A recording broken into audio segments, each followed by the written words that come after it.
Hey everyone, so we're going to jump into a really powerful and honestly timeless story from the Quran. It's about a prophet, a booming city, and a warning that feels like it could have been written for us today. This is the story of Shuayb and the people of Madyan. All right, let's just start with this one massive question. Forget about invasions or natural disasters for a second. What if the one thing that could completely tear a society apart, the rot that could make it all crumble, was happening every day, right in the marketplace? That is the question at the very heart of this story. Okay, so let's set the scene. We're talking about the city of Madyan, and by all accounts, this place is a thriving center of trade. It's bustling, it's prosperous. But, just beneath that shiny surface, a really deep corruption has taken hold, and it's all centered on greed. Now, the corruption in Madyan wasn't some hidden back alley thing. No, it was just part of daily life. In the marketplace, you had systematic cheating, people messing with weights and measures, shortchanging customers left and right. And that dishonesty, it didn't stay in the market. It spilled out onto the roads, where bandits and thugs would intimidate travelers. This wasn't just a city with a few bad apples. It was a society where corruption was the system. And this is a really crucial point.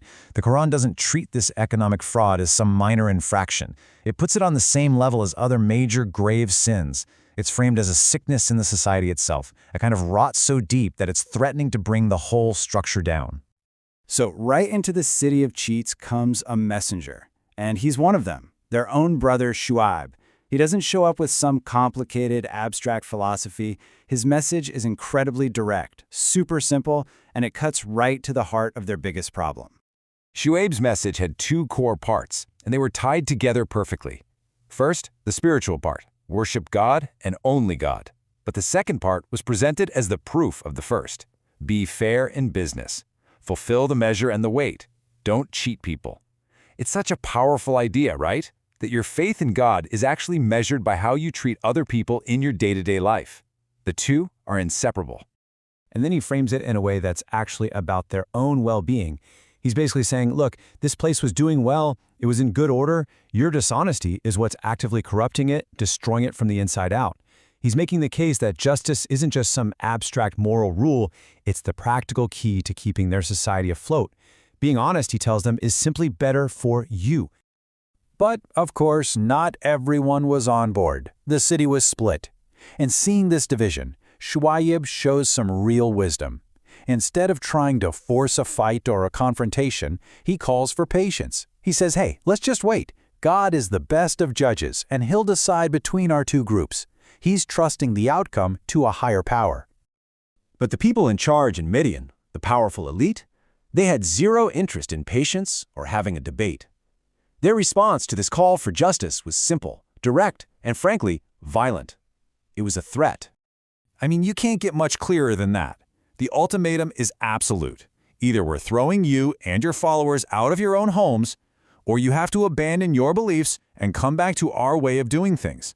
It's a classic power move. When you can't win the argument, you just try to silence the messenger. And Shu'ayb's response is just a simple, brilliant question. Even if we were unwilling? He's basically asking, so you'd force us to believe in something we hate? With that one question, he completely exposes the tyranny and the absurdity of what they're demanding. It shows their position is built on nothing but brute force. And this is what was really going on.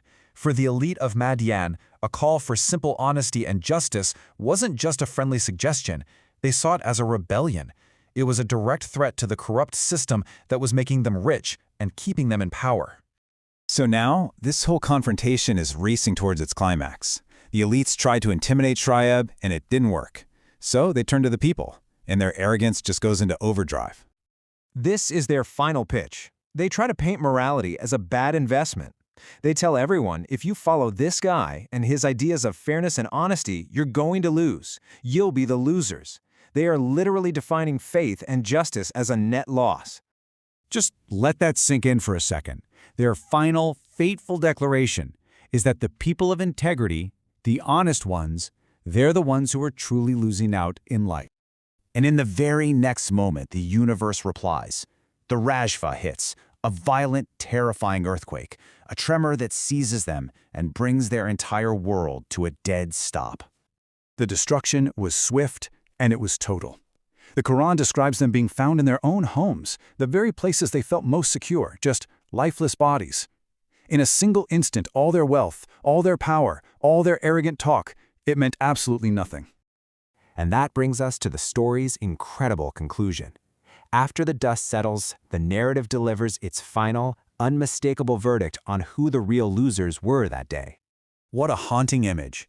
Their entire civilization, their markets, their roads, their homes, was so completely wiped out that it was as if they had never even existed. All that prosperity, built on a foundation of fraud, was just erased from the earth.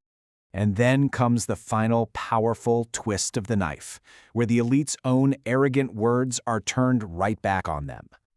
And there it is. The very people who pointed their fingers and declared that the believers would be the losers were in the end the ones who truly lost everything. The story comes full circle in the most devastating way imaginable. So this story leaves us with some really heavy lessons, right? First, that economic corruption isn't just a crime, it's a poison that can bring down a whole society. It's a huge warning that arrogance and refusing to listen to calls for justice can lead straight to ruin. And ultimately, it argues that real, lasting power isn't found in wealth or threats, but in patience and a solid, unwavering belief in what's right. And that leaves us with one final lingering question. A question that's just as relevant for us today as it was for the people of Madyan. If a society's wealth, its entire prosperity, is built on a foundation of injustice, how strong are those foundations really? How long can that structure possibly last?